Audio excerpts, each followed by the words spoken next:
The bird house इसको बनाने के लिए आपको चाहिए रहेगा एक मटका। मटके पे आप निशान डाल लीजिए। निशान डालने के बाद आपको मटके को कट करना है किसी भी स्क्रू ड्राइवर या फिर किसी भी शार्प चीज़ के द्वारा, जिससे मटका टूटे ना, आसानी से अपन इसको काट लें।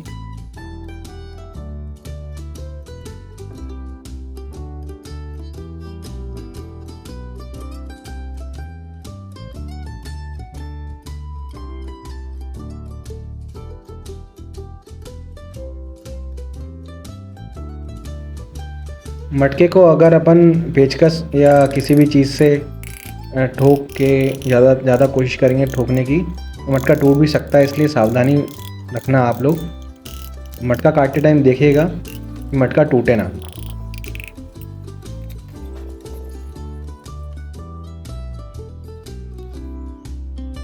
मटके को रेकमाल से अब घिसेंगे।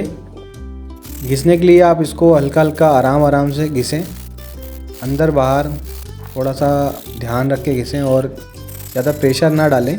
प्रेशर डालने से मटका टूट जाएगा। बाकी आप ऐसा उसको थोड़ा सा कर्व टाइप, अपन को मोल्डिंग टाइप करना है उसको।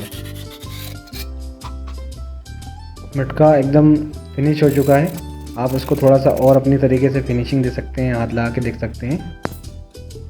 बाकी मटका तो रेडी हो चुका है। ये मैंने 2 मटके रेडी किए हैं, आपको दिखाता हूँ मैं अलग अलग करके इसको। चिड़िया के लिए घर रेडी हो गया है। आप भी अपने घर में कम से कम 1 या 2 घर ज़रूर बनाएं।